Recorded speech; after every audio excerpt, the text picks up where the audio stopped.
এবং ইনোভেশন অনেকেই দুইটা পার্সপেক্টিভ থেকে দুইটা কথা বলতেছে। আপনার পার্সপেক্টিভে ইলুশনের ক্ষেত্রে কতটুক এবং ইনোভেশনের ক্ষেত্রে কতটুক ডিজিটাল বাংলাদেশ? একজন হেল্পিং হ্যান্ড আছেন, উনি একদিন হঠাৎ করে আমাকে এসে বলতেছেন, আফা আপনি কি তা টিকটক ইউজ করেননি? তো আমি তখন আসলে টিকটক ইউজ করতাম না। Recently due to my content publicity I felt like আচ্ছা টিকটক অ্যাকচুয়ালি একটা ভালো প্ল্যাটফর্ম। একটা মিম আছে, আরো দাও গ্রামে ওয়াইফাই, এই যে এই মিমসটা যে চালু হচ্ছে সবাই দেখলাম এটা নিয়ে খুব খুব হাইপ করতেছে।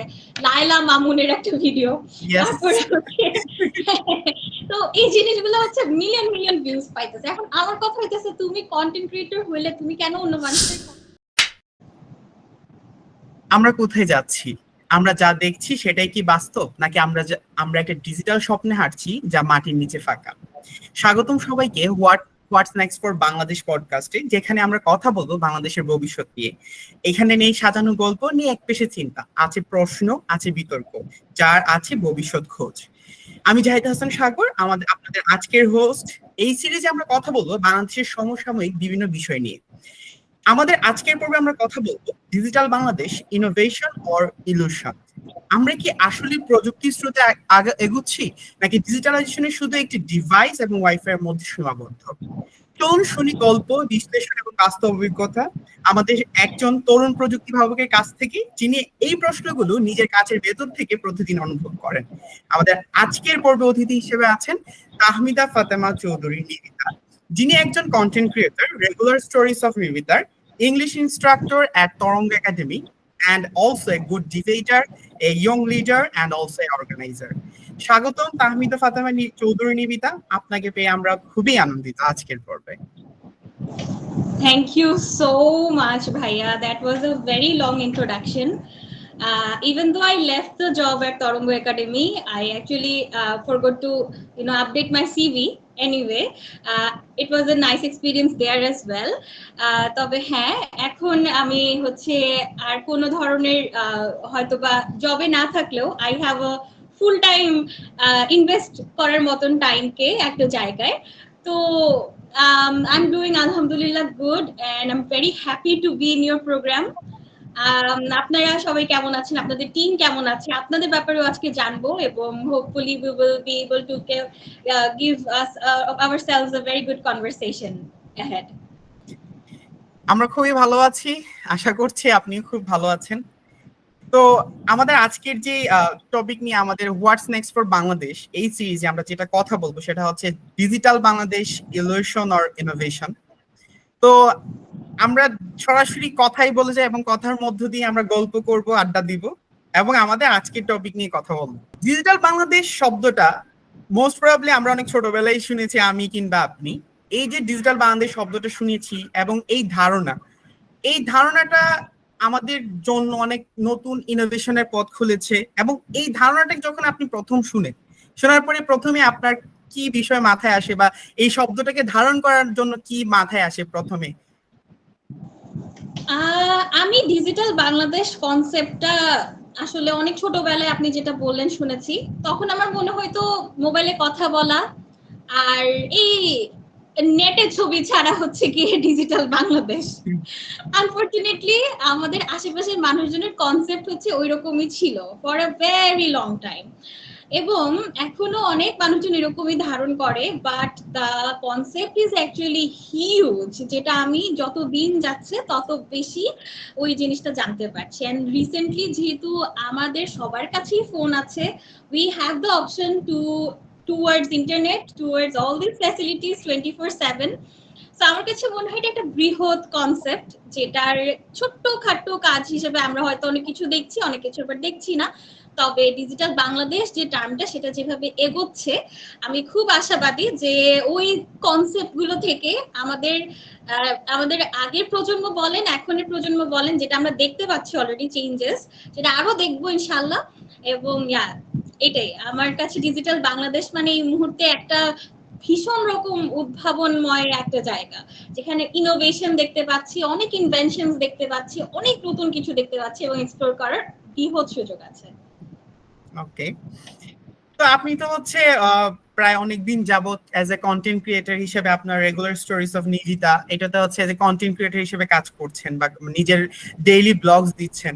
তো এখানে digital Bangladesh as a content creator সেই বিষয়টাকে কিভাবে দেখছেন, বা যখন অ্যাজ এ কন্টেন্ট ক্রিয়েটর হিসেবে নিজের কাজ শুরু করলেন সেখানে ডিজিটাল বাংলাদেশ ওয়ার্ডটা কিভাবে ইম্প্যাক্ট রাখছে আপনার কন্টেন্ট ক্রিয়েশনে?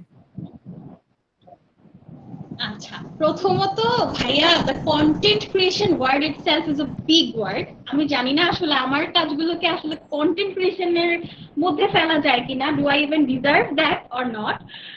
আমি কাজ করছি মাত্র 2 থেকে 2.5 মাস হবে। খুবই খুবই বেসিক একটা কনসেপ্ট থেকে পেজটা খোলা হয়েছিল। তো আমাদের ইউনিভার্সিটির, আমার ডিপার্টমেন্টের এক সিনিয়র ভাই, সামি ভাই, উনি আমাকে হঠাৎ একদিন বলে যে তুমি তো অনেক কাজই করো, মানে অনেক প্রমোশনাল ভিডিওস বানাও, এই বানাও সেই বানাও, why don't you create an identity for yourself? তো আমি ভাবলাম, আচ্ছা, এটা তো একটা ভালো বুদ্ধি আসলে। তো একদিন হুট করেই আউট অফ নোওয়্যার, কোনো প্ল্যান ছাড়া মনে হলো আচ্ছা একটা পেজ খুলি। দেন আমি একটা পেজ খুললাম, পরে হচ্ছে মনে হলো আচ্ছা ভিডিওস দেই, কি ভিডিওস দেওয়া যায় ভাবতে ভাবতে মনে হলো যে আচ্ছা আমি সারাদিন যা করি তারই একটা ভিডিও দিই। তারপর আমার হচ্ছে খাওয়া দাওয়ার প্রতি খুবই একটা ভালো ঝোঁক আছে, আমি এই রেস্টুরেন্ট ওই রেস্টুরেন্ট অনেক জায়গায় এক্সপ্লোর করি। তো আমার মনে হলো সবাইকে একটু জানাই। তো আমার কাছে মনে হয় এই যে জিনিসগুলো আমি এখন এক্সপ্রেস করতে পারছি সেটা আসলে ডিজিটালাইজেশন ছাড়া কি আদৌ সম্ভব হতো? তো আমার মনে হয় না, কারণ হচ্ছে একটা সময় ছিল যখন আমাদেরকে ফোন করে একজনকে বলতে হতো আজকে আমি অমুক জায়গায় গিয়েছি, খাবারটা এরকম ছিল। আমি এখন একটা হিউজ সংখ্যক মানুষের সাথে কানেক্ট করতে পারছি। হয়তো আমার ভিডিও খুব বেশি মানুষজন দেখে না, তবে যারা দেখে তারা অ্যাপ্রিসিয়েট করছে এবং তাদের কাছে আমি একটা মেসেজ পৌঁছাতে পারছি, যেটা আমার কাছে মনে হয় আমার জায়গা থেকে একটা বিশাল বড় ব্যাপার আমার জন্য। আমি এজ এ অডিয়েন্স কিন্তু আমি আপনার ব্লগস এর খুবই একটা হিউজ ফ্যান বলা যায় আমি নিজে। আমার খুবই ভালো লাগে যখন দেখি যে আজকে আপনি যখন বলতেছেন যে আজকে আমার পরীক্ষা, আমি পড়তেছি, আজকে আমি এখানে যাচ্ছি, এই প্রোগ্রাম করতেছি, আই ওয়াজ লাইক যে একটা মানুষ এত ডায়নামিক কিভাবে হইতেছে, একটা মানুষ এত ডায়নামিক কাজ কেমনে করতেছে এতগুলা। এটা খুবই ইন্সপায়ারিং ফর মি যে একটা মানুষ এত কিছু হ্যান্ডেল করতেছে। এবং আমি নিজে দেখা যায় যে অনেকগুলো কাজ করতে গিয়ে আমি মাঝে মাঝে হচ্ছে অনেক মেসাকার করে ফেলি যে আমি এখন কোনটা করব, তখন কোনটা করব। বাট আমার মনে হয় যে এই যে আপনার যে ব্লগ গুলা দিতেছেন সেগুলো হচ্ছে অনেককেই এইভাবে ইন্সপায়ার করতেছে যে টাইম ম্যানেজমেন্ট শেখার ক্ষেত্রে। ফার্স্ট অফ অল এটা আমার জন্য খুবই একটা পজিটিভ সাইড ছিল যে দেখার পরে লাইক ও তো অনেক কিছু ম্যানেজ করতেছে, উনি ম্যানেজ করতেছে, so I can also do. তো আচ্ছা, এখন আমাদের হ্যাঁ, আমাদের আজকের যে মেইন টপিক যে digital Bangladesh is illusion or innovation. Illusion এবং ইনোভেশন অনেকেই দুইটা পার্সপেক্টিভ থেকে দুইটা কথা বলতেছে। আপনার পার্সপেক্টিভে ইলিউশনের ক্ষেত্রে কতটুক এবং ইনোভেশনের ক্ষেত্রে কতটুক ডিজিটাল বাংলাদেশ রাখে? আমার কাছে মনে হয় যে কোনো একটা জিনিস ইলিউশন কিংবা ইনোভেশন, এটা আসলে টোটালি ডিপেন্ড করে আপনি কিভাবে ব্যবহার করছেন সেটার উপরে। আর ডিজিটাল বাংলাদেশের কনসেপ্টটাকে আপনি কখনো ইলিউশনও বলতে পারবেন না, 100% ইনোভেশনও বলতে পারবেন না। কারণ আপনি ডিজিটালাইজেশনের আপনি যদি বলি যে সুযোগ সুবিধা নিয়ে অনেকেই অনেক কিছু করছে যেটা হয়তো বা কাম্য না। যেমন আমি যদি বলি কপিরাইটের ব্যাপারটা, পাইরেসির ব্যাপারটা, এখন তো এআই জেনারেটেড হয়ে কত কিছু মানুষ এডিট করে ফেলছে। তো এই জিনিসগুলা কি আসলেও ডিজিটালাইজেশনের মধ্যে পড়ে, বা এই জিনিসগুলো করে কি আসলেও কোনো ভালো কিছু হচ্ছে? So in that sense you can call it illusion if you want to call it, but in my sentence বা in my sense আমি বলবো যে আমার জন্য ইনোভেশনের একটা মানে অনেক বড় একটা মানে ডোর খুলে দিয়েছে সেটা। কারণ হচ্ছে কি দেখেন, ইনোভেশন জিনিসটা আসলে আমার কাছে যেরকম আপনার কাছে হয়তো ডিফারেন্ট, কিন্তু আপনি যেটা এক্সপ্লোর করতে চাচ্ছেন সেটা কিন্তু আপনাকে ডিজিটালাইজেশনের মাধ্যমে আপনার একদম কাছে এনে দিচ্ছে। As far age I know আপনি হচ্ছে ভাইয়া খুব ভালো নাচেন, আপনি একজন খুবই খুবই সুন্দর মানে কি বলে মাল্টি ট্যালেন্টেড একটা মানুষ, এবং you have very good skills in dancing. So I think আপনার জন্য একজন ডান্সারের কন্টেন্ট যতটা আপনাকে আকৃষ্ট করবে, আমার জন্য হয়তো বা একজন পাবলিক স্পিকার কিংবা একজন ফুড ব্লগার, ওনারা কি করছে, ওনাদের লাইফস্টাইল কিরকম, ওটা একটু ফলো করার একটা অপশন থাকছে। ওইটাকে আসলে ডিজিটালাইজেশন ছাড়া ওই ইনোভেশনটাকে আনা সম্ভব ছিল? তো আমার কাছে মনে হয় it is totally a user dependent term. We cannot actually define it by ourselves. It totally depends on the user. আচ্ছা, আমি আবার অনেকেই অনেক জায়গায় শুনি যে আমাদের হচ্ছে দেখা যায় বর্তমানে আমরা দেখি যে ডিজিটাইজেশনের যুগে গ্রামে কিন্তু অনেক বেশি উন্নয়ন হচ্ছে, গ্রামের প্রত্যেকের হাতে হাতে স্মার্টফোন যাচ্ছে। তারপরও আপনার কি কোথাও গিয়ে কিছু একটা মনে হয় যে ওই স্মার্টফোনের সঠিক ব্যবহারটা সবাইকে জানানো উচিত, কিংবা ডিজিটাল বাংলাদেশ যে ওয়ার্ডটা ইউজ করতেছি, বাংলাদেশে ডিজিটাল বাংলাদেশ করার জন্য, যেমন গ্রামে গ্রামে ওয়াইফাই চলে যাচ্ছে, বর্তমানে কিন্তু অনেকটা মিম আছে আরো দাও গ্রামে ওয়াইফাই, এই যে এই মিমসটা যে চালু হচ্ছে, কারণ কিন্তু হচ্ছে ওই আমার কাছে মনে হচ্ছে এখানে ইলিউশনের ব্যাপারটা অনেকটা আসতেছে। তো সেই পার্সপেক্টিভ থেকে আপনার কাছে কি মনে হয় যে গ্রামের কেন্দ্রিক যে উন্নয়নগুলো হচ্ছে সেটা কি সঠিকভাবে হচ্ছে, নাকি আরেকটু ভালো হচ্ছে কনসার্ন থাকা উচিত ছিল, কিংবা মানুষকে ডিভাইস ব্যবহারের জন্য কিভাবে যথোপযুক্ত ব্যবহার করতে হবে সেই ব্যবহারটা জানানো আরো বেশি, সচেতনতা আরো বেশি জরুরি বলে আপনি মনে করছেন কিনা? আচ্ছা, আমি একটা স্টোরি বলি আপনাকে। তো আমার বাসায় একজন হেল্পিং হ্যান্ড আছেন, উনি একদিন হঠাৎ করে আমাকে এসে বলতেছেন, আফা আপনি কি তা টিকটক ইউজ করেননি? তো আমি তখন আসলে টিকটক ইউজ করতাম না। Recently due to my content publicity I felt like আচ্ছা টিকটক অ্যাকচুয়ালি একটা ভালো প্ল্যাটফর্ম, বাট আমরা কি করি বলেন তো, আমরা হচ্ছে টিকটকটাকে একটা ক্রিঞ্জ প্ল্যাটফর্ম বলে চিনি। নাও ওয়াই? বিকজ এটাকে ক্রিঞ্জ আসলে আমরা মানুষরাই বানাইছি। হ্যাঁ, মানে আমাদের কন্টেন্ট গুলো এমন এমন যায় এখানে যে আমাদের মানে টিকটক প্ল্যাটফর্মে কিন্তু কোনো দোষ নাই। তো এখন ব্যাপারটা হচ্ছে যে আমার যে হেল্পিং হ্যান্ড ছিলেন, উনার ছেলে নাকি টিকটকে অনেক ফেমাস, অনেক ভিডিওস বানায়, এই করে সেই করে। তো আমি ওটাকে একটু স্ক্রল করলাম, যে দেখলাম যে কি এমন ভিডিওস বানায় উনি। তো আমি হচ্ছে মানে যে ভিডিওস গুলো পাইলাম ওটা দেখে আমার আসলে মনে হচ্ছে না, TikTok is not a good place, I should not open an account there. But recently I follow good people there. So জিনিসটা এরকম যে একটা প্ল্যাটফর্ম আপনি কিভাবে ইউজ করছেন, কাকে ফলো করছেন, কিভাবে করছেন, সেটা আসলে অনেক বেশি ইম্পর্টেন্ট।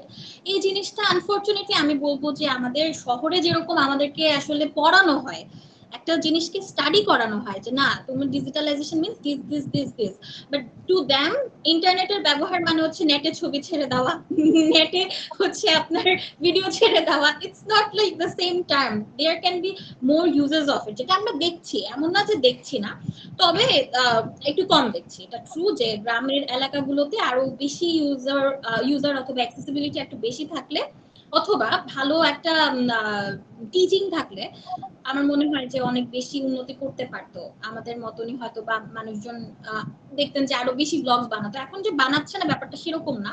ব্লগ বলেন, কন্টেন্টস বলেন, বা যে কোনো এডুকেশন ম্যাটেরিয়ালও কিন্তু মানুষজন সেক্ষেত্রে করতে পারতে পারে। ওইটা আমরা একটু কম দেখি because of not being well educated about the term digitalization, about internet and about the safety of internet of course.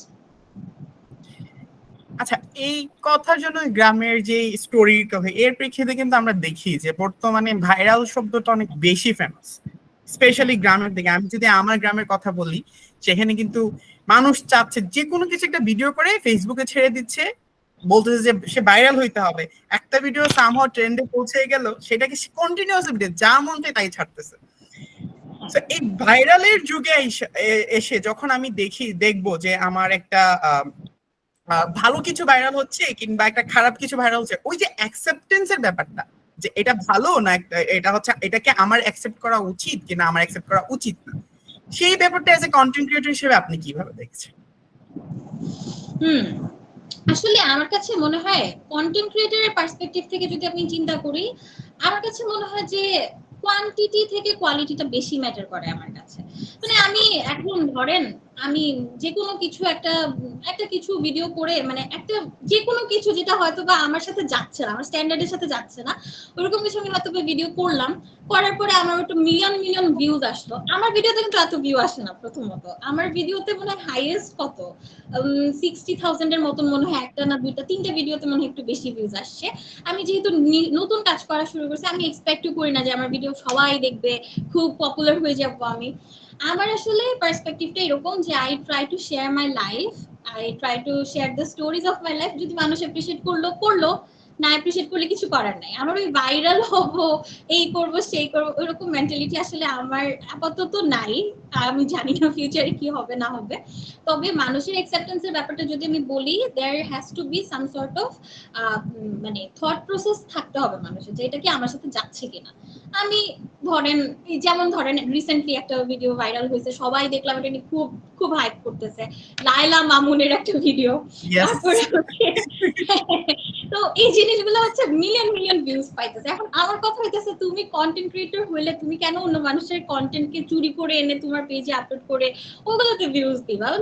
Try to give something productive, if nothing তাহলে এটলিস্ট নিজের এডিট করা কিছু একটাই আপলোড করেন, হয়তো ভিউজ কম আসবে but at least নিজের একটা স্বকীয়তা থাকবে সেখানে। আমার কাছে ওই স্যাটিসফ্যাকশনটা খুব ম্যাটার করে। তো আমার কাছে মনে হয় না আমি ওই ভাইরালের স্রোতে গা ভাসাবো ইনশাল্লাহ। আর আরেকটা সেকেন্ড ব্যাপার যেটা, সেটা হচ্ছে যে ওই অ্যাকসেপ্টেন্সের যে ব্যাপারটা বললেন, ওটা আসলে kind of man to man very করে। ওটা ওই এডুকেশনের সাথে আসলে রিলেটেড, যে যত বেশি ভালো মতো জিনিসগুলো বুঝবে তার অ্যাকসেপ্টেন্সের মাত্রাটা তত ভালো হবে আর কি। আচ্ছা, লায়লা মামুনের কথা যেহেতু আসছে, ওই পার্সপেক্টিভে আরেকটা কথা বলি। যেমন ধরেন রিসেন্ট যে তাদের যে কাজটা ছিল, তো সেই কাজটা থেকে কিন্তু আমি কিন্তু ওদের অডিয়েন্স না, তারপরেও আমার সামনে অটোমেটিক্যালি ফেসবুকের অ্যালগোরিদম হোক যে কারণেই হোক আমার সামনে আসতেছে, এন্ড সামহাও আমার চোখে পড়তেছে যেভাবে হোক। কিন্তু রিসেন্টলি যে সান্ডার ব্যাপারটা চলতেছে, মিমস এর ক্ষেত্রে হোক যে ক্ষেত্রে হোক, এই যে এই ব্যাপারগুলো আসছে, সেখানে আমার অ্যাজ এ অডিয়েন্স বা আপনি অ্যাজ এ কন্টেন্ট ক্রিয়েটর, সেটা কি কোন আপনার অডিয়েন্সকে কি এরকম কিছু একটা কখনো মানে অ্যাডভাইস হোক কিংবা হচ্ছে নিজের ক্রিয়েশনের মাধ্যমেই হোক, সেটাকে কি কখনো কি অ্যাজ এ এটার পজিটিভ সাইড নেগেটিভ নিয়ে কখনো কথা বলার ইচ্ছা হয়, বা কখনো কি মনে হয় যে আমার আপনার অডিয়েন্সটাকে এই ধরনের কোনো কথা বলা যেখানে হচ্ছে ওই অ্যাকসেপ্টেন্স? কিন্তু দেখা যায় যে লায়লা মামুনের ব্যাপারটা কিন্তু আমরাই কিন্তু এই ভিউ গুলা দিচ্ছি, একটা আমাদের জেনারেশনের যে এইজের মানুষজন আছে ওরাই কিন্তু ওই ভিউ গুলা দিচ্ছে। তো ওই জায়গা থেকে অ্যাজ এ ক্রিয়েটর, সো অডিয়েন্সকে কি বলতে চাচ্ছেন, যে ভিউ এর ব্যাপারটা হোক এবং পাবলিসিটির ব্যাপারটা হোক, যেটাই আসুক আর কি? আসলে ভাইয়া অডিয়েন্সকে ওইভাবে কিছু বলার নাই, কারণ আমি আসলে বলে কাউকে কিছু টিচ করতে পারবো না। তবে হ্যাঁ, এটা ট্রু যে আমি হয়তো আমার জায়গা থেকে, মানে আমি আসলে ওইভাবে কোনো মোটিভেশনাল স্পিকার বা মানে পাবলিক স্পিকিং করি না এই ইয়াতে এসে, ফেসবুক পেজে এসে আমার। তো আমার জায়গা থেকে আসলে আমার ওইভাবে কিছু বলার নাই। তবে আমার কাছে মনে হয় যদি আমি কখনো ফিউচারে হয়তো যদি এই ধরনের ভিডিওস নিয়ে কাজ করা হয় আমার, তাহলে হয়তো বা আমি একটু এটা প্রিচ করার চেষ্টা করব যে মানে নেক্সট জেনারেশনের কাছে। কারণ আমার ভিডিওস গুলো মোস্টলি হচ্ছে আপনার আমাদের এজের মানুষজন কিংবা হচ্ছে আমার থেকে ছোট যারা, তারাই দেখে। কারণ ইউনিভার্সিটি লাইফের ব্লগ, আপনি ইউনিভার্সিটি লাইফ পাস করে চলে গেছে, ওরা কেনই বা দেখবে? তো ওরা তো এটা ইন্টারেস্ট পাবে না, তাই না? আমার মানে অডিয়েন্সটা হচ্ছে খুবই লিমিটেড একটা ইয়াতে। সো আমার কাছে মনে হয় আমার ওই অডিয়েন্সকে আসলে পিচ করার কিছু নাই, দে অলরেডি নো আ লট, এবং they always try to follow the standard contents. হ্যাঁ, তো ওই জায়গা থেকে আসলে আমি সেইভাবে কিছু হয়তো পিচ করবো না। তবে ইন ফিউচার যদি আমি কখনো এগুলো নিয়ে কথা বলার প্রয়োজন মনে করি, definitely I think that I will try to make people understand যে কেন হচ্ছে এই জিনিসগুলো এইভাবে এইভাবে খারাপ। হ্যাঁ, তো সেটা হয়তো বা ভবিষ্যতে, আমি জানি না। এখন হয়তো আমার এই জিনিসগুলো নিয়ে আসলে কন্ট্রোভার্সি নিয়ে কথা বলার কোনো ইচ্ছা আমার আসলে নাই সেভাবে।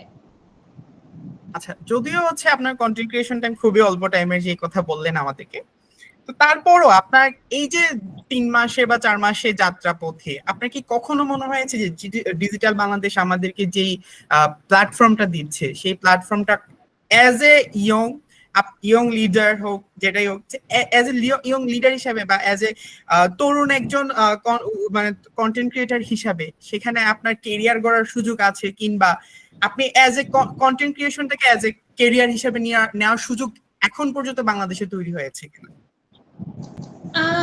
আমার মনে হয় আছে, অনেক ভালো একটা পরিসরেই আছে। কেন বলি আমি আপনাকে, কারণ হচ্ছে আমি কিন্তু খুবই কম সময়ের ভিতরে কন্টেন্ট ক্রিয়েশন শুরু করেছি। তো আমাকে হচ্ছে অনেকে এখন পর্যন্ত ধরেন পাবলিসিটির জন্য হয়তো বা ধরেন আপনার ইনভিটেশন বলেন, কিংবা বাসায় পিআর পাঠানো বলেন, কিংবা হচ্ছে ধরেন আর কি বলা যায়, হ্যাঁ প্রমোশনাল ভিডিওস বা অ্যাডভার্টাইজিং ভিডিওস যেগুলো, সেগুলোতে হয়তো বা কাজ করার অফার করছে।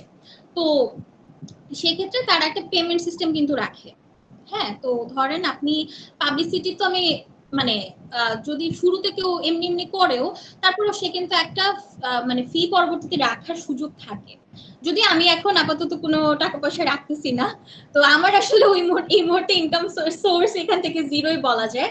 কারণ আমি আসলে ওই পিআর বা কোনো কিছুর জন্য কোনো টাকা পয়সা রাখি না, তবে হ্যাঁ অ্যাড মেকিং এর ক্ষেত্রে রাখি। তো যাই হোক, এখন কথা হচ্ছে যে এই জিনিসগুলো আমি যখন কন্টেন্ট হিসেবে আসলে মানুষজনের কাছে পৌঁছাচ্ছি, তাদের কিন্তু একটা বেনিফিট হচ্ছে আমার প্ল্যাটফর্মের থ্রুতে। So definitely there is a scope যে আপনি যদি অনেক বেশি মানুষজন আপনাকে দেখে, তাহলে অবশ্যই আপনার কাছে স্কোপ থাকে, you can ask for remuneration, right? তো আপনি তখন পেমেন্ট জিজ্ঞাসা করতে পারবেন। এটা হচ্ছে বড় বড় ব্র্যান্ডের সাথে বা বড় বড় পেজের সাথে যখন মানুষ কাজ করে, তখন আসলে ওই সুযোগটা তৈরি হয়। তো আমার মতন একটা ছোটখাটো কন্টেন্ট ক্রিয়েটরের যদি হচ্ছে মানুষজন এসে যদি পিআর এর কথা বলে বা পাবলিসিটির কথা বলে, ইভেন ইমাজিন যে যাদের হচ্ছে অনেক অনেক ফলোয়ার্স, তাদেরকে অনেক মানুষই হয়তো বা এরকম অফার করে থাকে। So there is definitely way out to make a future out of content creation, and at the same time আপনি হচ্ছে যখন মনিটাইজেশন অন হয়ে যায় আপনার পেজের বলেন অথবা চ্যানেলের বলেন, that is also very fast, কারণ আপনার অনেক টাকা পয়সা ইনকাম করার তখন সুযোগ থাকে। এই আর কি। এখন দেখা যায় যে আমরা যখন কন্টেন্ট ক্রিয়েটরদের দেখি, লাইক বাংলাদেশের অনেক বড় বড় কন্টেন্ট ক্রিয়েটর আছে, তারা অ্যাজ এ কেরিয়ার হিসেবে কন্টেন্ট ক্রিয়েশনকে নিয়ে নিয়েছে। নেওয়ার পরে দেখা যায় একটা সময় তাদের খুবই হাইপ থাকে, যেখান থেকে তারা অনেক টাকা ইনকাম করতে পারে, বাট একটা সময় দেখা যায় যে ইনকামটা স্টপ হয়ে যায়, কিংবা ওই যে আপনি যেটা বললেন ব্র্যান্ড প্রমোশনের ক্ষেত্রে অনেক সময় বন্ধ হয়ে যায়, কিংবা হচ্ছে একটা নেগেটিভ পাবলিসিটির জন্য হইলো তার পেজের হচ্ছে ফলোয়ার কমে যাচ্ছে। সেই জায়গা থেকে অ্যাজ এ বাংলাদেশের যেমন আমাদের বাবা মার যেমন একটা ইচ্ছা থাকে তার ছেলে মেয়ের একটা স্টেবল ক্যারিয়ার দরকার, ওই স্টেবল ক্যারিয়ার কথা চিন্তা করেও কি কন্টেন্ট ক্রিয়েশনে আসা উচিত বলে আপনি মনে করেন বর্তমান জেনারেশনের ছেলে মেয়ে? আমি আসলে কন্টেন্ট ক্রিয়েশনটাকে অ্যাজ আ স্পোর্ট দেখি। I never took it seriously like this, and honestly speaking I do it whenever I feel like I'm doing it. মানে I feel like কই আমি একটা ভিডিও আপলোড করি, ওকে আমি একটা ভিডিও বানাই। আমার কাছে জিনিসটা পুরোপুরি একটা স্পোর্টের মতন। whenever I feel like useless, তখন আমার একটু প্রোডাক্টিভ ফিল করতে ইচ্ছা করতেছে, ওকে আমি যাই একটু এডিট করি, একটু ভয়েস ওভার দিই, একটা ভিডিও আপলোড করি। তো আমার কাছে কখনোই স্টেবল কোনো প্রফেশন এই জায়গায় আর কন্টেন্ট ক্রিয়েশন আর একটু নিচে। কারণ কন্টেন্ট ক্রিয়েশন যতই রেসপেক্টেবল কোনো কিছু হোক না কেন, আমার কাছে atleast its right now not a stable profession. কারণ ইউ নেভার নো কতজন মানুষ আপনাকে ইন ফিউচার দেখবে, ইন ফিউচার আপনার রিচ আদৌ থাকবে কিনা। So definitely there has to be a plan B, যেটা প্ল্যান বিটাই আসলে আপনার মেন প্ল্যান হওয়া উচিত আর কি। তো অনেকেই আসলে ওইভাবে চিন্তা করেন না। আমার কাছে মনে হয় যারা এরকম চিন্তা করেন না, তারা হয়তো ম্যাক্সিমাম দেখা যায় যে হয়তো তারা কিছু মানে হয়তো তারা ওইভাবে কোনো প্রফেশনের সাথে এক নাই। যেমন ধরেন আমি একজনকে চিনি যে হচ্ছে অনেক ভালো কন্টেন্ট ক্রিয়েটর, তবে সে একজন হাউসওয়াইফ। সো আমার কাছে মনে হয় হাউসওয়াইফ হইলে বা এরকম ধরেন আপনার কাছে একটু টাইম আছে, আপনি তখন ওই টাইমটাকে ইউটিলাইজ করতে চাচ্ছেন, okay you can make content, but I really don't think you should not rely upon content creation from the very beginning. কারণ ইউ নেভার নো যে ফিউচারে এটার আসলে ফিল্ড কতটুকু আছে, গ্রহণযোগ্যতা আপনার অ্যাজ এ পার্সন কতটুকু থাকবে। তো এটাই। কন্টেন্ট ক্রিয়েশনের ক্ষেত্রে কিন্তু ডিজিটাল যে স্বাধীনতা, এটা কিন্তু অনেক বড় একটা ব্যাপার। তো ডিজিটাল স্বাধীনতা নিয়ে কখনো কি এই একটা শর্ট টাইমের মধ্যে কি কখনো কোনো চ্যালেঞ্জের মুখোমুখি হতে হয়েছে, কিংবা এমন কোনো পরিস্থিতি মানে আসছে আপনার কন্টেন্ট ক্রিয়েশন করতে গিয়ে, যেটা মোকাবিলা করতে গিয়ে আপনার অনেক বেগ পেতে হয়েছে আর কি? ডিজিটাল স্বাধীনতা বলতে কি ভাই আপনি বলছেন যে আপনি একটা মাস মানুষের কাছে নিজেকে রিপ্রেজেন্ট করছেন, তারা কমেন্ট করে বা কোনো কিছু করে? আচ্ছা, ব্যাপারটা হচ্ছে নেগেটিভ। যে অ্যাকসেপ্টেন্স প্লাস হচ্ছে, যেমন আমি যদি জুলাইয়ের আগে বলি, কন্টেন্ট ক্রিয়েটররা কিন্তু সরকার নিয়ে কোনো কথা বলার রাইট ছিল না, তাদের উপর অনেক প্রেশার আসতো। এন্ড আফটার দ্যাট এখন কিন্তু মানুষ অনেক কথা বলতে পারে। আমি ডিজিটাল স্বাধীনতা বলতে এটাই বুঝাচ্ছি যে আপনার স্পিক আউট করতে গিয়ে কখনো কি কোথাও কোনো ধরনের হচ্ছে চ্যালেঞ্জের মুখোমুখি হইতে হয়েছে কিনা, বা আপনি আপনার ব্লগে এমন কোনো কথা বলেছেন কিনা যেটা কোনো মানুষ একজন যে তার পার্সোনাল অ্যাটাক হিসেবে নিয়েছে, এরকম কিছু একটা? না, আমার কাছে মনে হয় আমি ওই কন্ট্রোভার্সিতে, আমার প্রথম মোটোই ছিল এরকম, আমি কখনো কোনো কন্ট্রোভার্সিতে যাব না। এখন কথা হচ্ছে জুলাইয়ের আন্দোলন আসলে কোনো কন্ট্রোভার্সি ছিল না, এটা অনেক বিশাল একটা আন্দোলন। এবং আমার কাছে মনে হয় তখন যদি আমি কন্টেন্ট ক্রিয়েশনে থাকতাম, আমি ডেফিনেটলি কথা বলতাম এটা নিয়ে। I really don't care about my people being attacked by anything যেটা আমার কাছে পার্সোনালি মনে হয় this is the right thing to do. And right now যদি আপনি বলেন যে জুলাই আন্দোলনের সাথে আসলে ওই পার্সপেক্টিভটাই যাচ্ছে না। জুলাই আন্দোলন is like independence 2.0 to us, and there is no comparison to it right now to me, কারণ আমরা আসলে ওই স্বাধীনতাটা দেখি নাই। বাট আমি পার্সোনালি জুলাই আন্দোলনের সময় খুবই অ্যাক্টিভ ছিলাম অনলাইনে। আপনি হয়তো দেখে থাকবেন, তখন আমার পেজ ছিল না, ইটস ট্রু, তবে আমার প্রোফাইল ছিল, এবং প্রোফাইল আসলে অনেক ডেলিকেট একটা জিনিস, যে কোনো সময় যে কোনো কিছু হয়ে যেতে পারতো। তো এই ব্যাপারটা নিয়ে আমাকে ওইভাবে কখনো ভাবায় নাই যে আমি যদি কিছু হয় তখন আমাকে মানুষ কি বলবে, আমি কি করব। I never thought about these things. I was like, okay, this is something that should not happen. I should protest against it, and I just did it. তো আমার মনে হয় আমি পেজ থাকলেও এরকম কিছু করতাম। তো পেজ থাকলেও আমার ওই ইন্ডিপেন্ডেন্স নিয়ে হয়তো বা কেউ মানে ওইরকম কোনো সমস্যা হতো না। আমি হয়তো নিজের জায়গা থেকে যতটুকু কথা বলার কথা ওইটা বলতাম hopefully. R right now if you speaking about any other issues যেটা খুব একটা ভাইটাল না, honestly speaking আমি কন্ট্রোভার্সি একটু এড়াই চলতে যাচ্ছি। তো সেজন্য আমি তেমন কোনো ভাইরাল টপিক কিংবা ওই লায়লা মামুন টাইপের কোনো কথাবার্তা আমার ভিডিওতে বলি না, আমি বলবো না হোপফুলি। এরকম মানে আজের টাইপের টপিক আমি কথা বলার চেষ্টা করব। আর হ্যাঁ, তবে ওই যে ভাইটাল জিনিসগুলোকে অবশ্যই হাইলাইট করার চেষ্টা করব। একটা জিনিস আমরা কিন্তু দেখেছি, যেমন জুলাইয়ের আগে কন্টেন্ট ক্রিয়েটাররা যারা ছিল, খুবই স্পেসিফিক কিছু কন্টেন্ট ক্রিয়েটার ছিল যারা জুলাই আন্দোলন নিয়ে কথা বলেছে। ম্যাক্সিমাম বাংলাদেশে যারা ছিল তারা কেউই কথা বলেনি। যখনই সরকার পতন হয়েছে তারপরে সবাই কথা বলতেছে, তাদেরকে একটা জিম্মি করে রাখা হয়েছিল, তৌহিদ আফ্রিদির উপরে দোষ দিয়ে অনেকেই অনেক কথা বলতেছে। সো ওই জায়গা থেকে অ্যাজ এ কন্টেন্ট ক্রিয়েটার আপনার কাছে যদি কখনো এরকম কোনো প্রেশার আসে, কিংবা আপনি দেখেন যে যেটা আপনার কাছে যদি কখনো এরকম কোনো প্রেশার আসে, এবং সেই ক্ষেত্রে আপনার কাছে কি মনে হয় যে আমার কি কথা বলা উচিত, কিংবা ওই প্রেশারের মধ্যে থেকে আপনার একটা কনসার্নের মধ্যে থেকে থাকা উচিত? আমার কাছে মনে হয় মানে আমি না খুব হুটহাট টাইপের মানুষ, আমি আসলে এত কিছু ভেবে কখনো কিছু করি না। আমার কাছে যখন যেটা রাইট মনে হয় I just speak about it. আপনি যদি আমার পার্সোনাল প্রোফাইলের স্ট্যাটাস গুলো দেখে থাকেন, দেখবেন যে আমি মাঝে মধ্যেই এমন এমন জিনিসপত্র নিয়ে লেখালেখি করি যেগুলো নিয়ে হয়তো বা আমার পার্সোনালি কনসার্ন না থাকলেও চলে। যেমন প্যালেস্তাইন আর ইসরায়েলের ব্যাপারটা, এটা নিয়ে আমি হয়তো আন্দোলনে গিয়েছি, আন্দোলনের ব্যাপারে কথাবার্তা লিখেছি। আমার কথাবার্তা লিখে কি আসলে কোনো ডিফারেন্স ক্রিয়েট হয়েছে? উত্তর হচ্ছে না। কিন্তু ওই যে পার্সোনাল স্যাটিসফ্যাকশনের জায়গাটা, whenever you are deceiving your personal satisfaction for something else, remember you whatever you are doing is not right. এটা আমার মোটো, এটা আমার কাছে মনে হয় যে if anything gives you that satisfaction, that means you are in the right track. আপনি ওটা করেন, আপনার হয়তোবা ফেলিওর আসবে, আপনার মনে হবে যে না এটা করা উচিত না, হয়তোবা করবো না, বাট আপনি যদি স্যাটিসফ্যাকশন পান in the end of the day, then you are in the right track. That's pretty much simple as it. তো আমি এটা বিশ্বাস করি আর কি। কন্টেন্ট ক্রিয়েশনের ক্ষেত্রে আমরা যখন একটা জিনিস দেখি যে সেন্সরশিপটা অনেক বেশি ম্যাটার, তারপর হচ্ছে কপিরাইটের যে ম্যাটারটা অনেক বেশি ম্যাটার করে। সো এই নিয়ে ডিজিটাল যেহেতু আমরা বাংলাদেশ চাচ্ছি, সো আমাদের তো মনে হয় যে আমাদের কপিরাইটের ব্যাপারটাও একটা বড় ইস্যু হয়ে যাচ্ছে কন্টেন্ট ক্রিয়েটরদের জন্য। কারণ অনেকে মন চাচ্ছে একটা গান এড করবে তার ভিডিওতে, সে করতে পারছে না কপিরাইটের জন্য। সো অনেক সময় হচ্ছে আবার রেভিনিউ শেয়ার হয়ে যাচ্ছে, আরো অনেক ব্যাপার স্যাপার থাকে এখানে।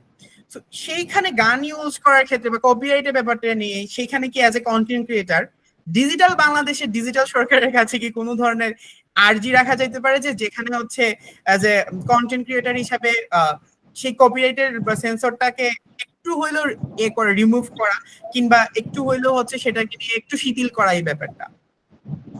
হ্যাঁ, আমার কাছে মনে হয় এই জিনিসটা নিয়ে আসলে মানে এই জিনিসটা নিয়ে জানেই না অনেক মানুষ। আনফরচুনেটলি এটাও কিন্তু ট্রু। কপিরাইট জিনিসটা কি, এটা আপনি যদি গিয়ে ওই মনে করেন যে একটা প্রত্যন্ত অঞ্চলের একটা মানুষের যায় বুঝান যে কপিরাইট খেয়ে যাবে আপনার কন্টেন্ট, উনি বলবে কপিরাইট কি? Very simple, right? মানে ওর জানার কথা না। তো আমার মনে হয় কপিরাইটের ব্যাপারটা শিথিলও করা উচিত, এবং সেই সাথে এই ব্যাপারটা নিয়ে মানুষকে এডুকেটও করা উচিত। কারণ মানুষজনকে জানানো উচিত আসলে কপিরাইট জিনিসটা কি। সো ওই জায়গা থেকে আমার মনে হয় সরকারের উচিত এই জায়গাতে কিছু হলেও কাজ করা। আচ্ছা, আমরা বর্তমানে যখন ফেসবুকে যাই, একটা ইনফরমেশন যখন আমাদের সামনে আসে, সেটা সঠিক ইনফরমেশন কিংবা ভুল ইনফরমেশন, এটা কিন্তু অনেক বড় একটা সমস্যা। আমরা কিন্তু অনেকে আছে এটা ইনফরমেশন দেখার পরে ওই মানুষটাকে জাজ করে ফেলি, কিংবা হচ্ছে একটা গুজবে আমরা অনেকেই কান দিয়ে দিই, বুঝেই হোক না বুঝে হোক গুজবে কান দিয়ে দিই। সো একজন কন্টেন্ট ক্রিয়েটর হিসাবে যেখানে সেখানে আপনি এই সঠিক তথ্য বনাম ভুল তথ্য, এই জায়গা থেকে কিভাবে দায়িত্বশীল থাকার চেষ্টা করেন? আচ্ছা, আমার কাছে মনে হয় যে আমি আমার ভিডিওজের কথা যদি আপনি বলেন, তাহলে আমি আসলে খুব বেসিক ভিডিওসই আপলোড করি। তো আমার কাছে মনে হয় ভুল তথ্য, সঠিক সঠিক তথ্য ওইরকম কনসেপচুয়াল জিনিসগুলোতে আসলে আমি না যাওয়ার চেষ্টা করব। কারণ কারণ আমি আমার কাছে যেটা মনে হয় যে আমার ভিডিওগুলো আসলে ওই জিনিসগুলোর সাথে লিঙ্ক আপ করে না। তারপরেও আমার মনে হয় প্রত্যেকটা কন্টেন্ট ক্রিয়েটরেরই নিজেদের জায়গা থেকে ভুল তথ্য সঠিক তথ্যগুলো জেনে তারপর আপলোড করা উচিত। ইভেন আমি মাঝে মধ্যে এমন হয় যে আমি হয়তো একটা রেস্টুরেন্টে খাইতে গেছি, ওইখানে হয়তো দামটা আমার সঠিক মনে নাই, ৩২৫ টাকা নাকি ৩৫০ টাকা। ওইটুকুতেও আমার মনে হয় যে না, এটা আসলে ঠিক করে বলা উচিত। কারণ এটুকুতেও যদি একটু মানুষের সমস্যা হয়, I should not be the one who is spreading the miss information. So আমার কাছে মনে হয় যে যে কোনো কিছু আগে প্রপারলি জেনে বুঝে স্টাডি করে তারপরে হচ্ছে আপনি আপনার ভিডিওতে জানানো উচিত। Because a lot of people are watching you, they're following you because you are spreading something that is helpful to them. তো আপনি যদি এমন কিছু দেন যেটা হচ্ছে মানুষকে মিস ইনফরমেশনের জন্য, মানে মিস ইনফরমেশন হবে, সেটা তো আসলে আপনার দেওয়া উচিত না। এটাই। ওকে, তো একটা বিষয় দেখা যায় যে কন্টেন্ট ক্রিয়েশন আপনি রানিং করতেছেন, কিংবা হচ্ছে এখন আমরা প্রথমেই যে কথা নিয়ে কথা বলেছিলাম যে গ্রামের মানুষদের ক্ষেত্রে কিংবা শহরের মানুষদের ক্ষেত্রেই হোক, কন্টেন্ট ক্রিয়েশনটা বর্তমানে অনেকেই ট্রাই করতেছে কন্টেন্ট ক্রিয়েটর হওয়ার জন্য। এই যে প্রযুক্তি, কন্টেন্ট এবং মানুষ, তিনটার সম্পর্কটাকে হচ্ছে কিভাবে কম্বাইন করা যায় যেখানে কিনা আমরা হচ্ছে সব কয়টা জিনিস খুবই স্মুথলি রান করবে। এই যে এতক্ষণ পর্যন্ত যে সমস্যার কথাগুলো আমরা বলেছি, সেই সমস্যাগুলো আমরা মোটামুটি ভাবে হলেও ওভারকাম করতে পারবো। আচ্ছা, ভাই আপনি একটু রিক্যাপ করবেন কোশ্চেনটা, আমি আসলে একটু ওকে, কনফিউজ আমি কোশ্চেনে। যেমন ধরেন আমাদের হচ্ছে বর্তমানে কন্টেন্ট ক্রিয়েশন ক্ষেত্রে আমরা অনেক প্রযুক্তি ইউজ করছি, এডিটর টুলস ইউজ করতেছি কিংবা মোবাইলের ক্যামেরা ইউজ করতেছি। সো এই যে আপনার কন্টেন্ট হোক, আপনাকে দিয়ে যদি বলে যে আপনার কন্টেন্ট, আপনি যে প্রযুক্তিগুলো ইউজ করতেছেন সেগুলা, এবং অ্যাজ আ হিউম্যান আপনার এই তিনটাকে যদি আমি কম্বাইন করতে চাই, তাহলে এই তিনটা জিনিসের কম্বিনেশন এবং অথবা তিনটা জিনিসের রিলেশনটাকে আপনি কিভাবে দেখতে চাচ্ছেন? আচ্ছা, আমি যেটা বললাম, আমার না কন্টেন্ট ক্রিয়েশন জিনিসটা ঠাস করে হয়ে গেছে। আর ইউ দেয়ার ভাইয়া? ইয়েস ইয়েস, একটু ইয়ে হয়ে গেছিল। ওকে, ইটস ওকে, সমস্যা নেই। আচ্ছা, তো আমার না কন্টেন্ট ক্রিয়েশন জিনিসটা একদম ঠাস করে হয়ে গেছে। মানে I didn't even have a good quality phone. তো আমি এটা অনেক কষ্টে একটু কষ্টে না, মানে আমি একটু ম্যানেজ করলাম। তারপরে হচ্ছে আমি মানে আউট অফ নোওয়্যার আমি হচ্ছে জাস্ট চিন্তা করে শুরু করে দিলাম। হ্যাঁ, তো আপনার কাছে all you need to have is a phone, and even if it is not even a good quality phone, just হয়তোবা কোনখান থেকে একটু ম্যানেজ করে নেবেন, অথবা আপনার নিজের ফোন দিয়ে স্টার্ট করে দিবেন। মানে খুব বেশি খারাপ কোয়ালিটির যদি ফোনটা না হয়ে থাকে আর কি, মানে একদম ইট ইজ ভিজিবল যদি হয় জিনিসগুলো, ইউ ক্যান জাস্ট স্টার্ট। আমি এরকম অনেককে দেখেছি। এবং আমাকে না মানে আমার কন্টেন্ট ক্রিয়েশনের জার্নিটা যদিও খুব একটা লম্বা না, তবে আমাকে দুই একজন এরকম বলেছে যে আপু আপনার ভিডিও দেখে আমার মনে হয়েছে যে আপু আমিও করি, আমিও কিছু একটা নিয়ে কন্টেন্ট বানাই, বা আমিও কিছু একটা ব্লগ শেয়ার করি। সো দ্যাট ওয়াজ সামথিং যেটা আমার কাছে মনে হচ্ছে যে সেও তো ঠাস করে শুরু করে দিতেছে, যেটা কিন্তু খুবই মানে ভালো লাগে আমাকে যখন কেউ একজন এসে বলে এরকম। তো আমার কাছে মনে হয়েছে যে এই এই জিনিসগুলো না খুব মানে ধরেন যে খুব বেশি কিছু আসলে লাগে না। All you need to have is an interest and the desire to start. ডিভাইসের ব্যাপারটা যদি বলি, আমার কাছে খুব আহামরি কোনো ডিভাইস নাই, ইভেন আমার কোনো মাইকও নাই। আমি হচ্ছে ভয়েস ওভার দিই এখন পর্যন্ত। আর আমি হচ্ছে যে এইগুলোতে ইনভেস্ট করার চিন্তা ভাবনায় আছি এখন, যে করা উচিত কিনা, because I am not very sure যে আমার চ্যানেল কি বলে পেজ আদৌ গ্রো করবে কিনা, মানুষজন আদৌ দেখবে কিনা ইন ফিউচার। সো ওটার উপর ডিপেন্ড করে হচ্ছে আমি হয়তো বা এটাতে ইনভেস্ট করবো, বাট আমার কাছে মনে হয় খুব বেশি কিছু আসলে দরকার নাই। It can, just start with the Wi-Fi connection that you have in your home and the phone you have. That's it. ওকে, আমরা কিন্তু আজকের এপিসোডের একেবারে শেষের দিকে চলে আসছি। আমাদের একটু ছোট্ট একটা এপিসোডে আমরা যতটুকু পেরেছি বর্তমানে ডিজিটাল বাংলাদেশ এজ ইনোভেশন আর রিলেশন নিয়ে কথা বলেছি। সো আমার সর্বশেষ একটা প্রশ্ন থাকবে যেটা আমি জানতে চাচ্ছি খুবই নিজের ইন্টারেস্ট থেকে, যে এজ এ কন্টেন্ট ক্রিয়েটর হিসেবে যদি বর্তমান বাংলাদেশ সরকারের কোনো ডিজিটাল নীতির কোনো একটা অংশ আপনাকে বদলানোর জন্য একটা সুযোগ দেওয়া হয়, তো কোন জিনিসটা আপনি বর্তমানে ফেস করেছেন কিংবা কোন প্রবলেমটা আপনি ফেস করেছেন যেটা মনে হয় যে ওইটা যদি ওভারকাম করতে পারি কিংবা সকল কন্টেন্ট ক্রিয়েটরের জন্য ভালো হবে, কিংবা সকল কন্টেন্ট ক্রিয়েটর সেখানে হচ্ছে একটা নিজের কন্টেন্ট ক্রিয়েটরের ক্ষেত্রে ভালো ইমপ্যাক্ট রাখতে পারবে? আচ্ছা, আমার কাছে মনে হয় যে আপনি যখন অ্যাজ এ বিগিনার আপনি যখন শুরু করেন, তখন আসলে আপনি আপনার প্রতি যে নেগেটিভ কমেন্টস গুলো আসে বা যে ডিসরেসপেক্টফুল কথাগুলো আসে, সেগুলো না আসলে খুবই মানে আনবিয়ারেবল হয়ে যায়।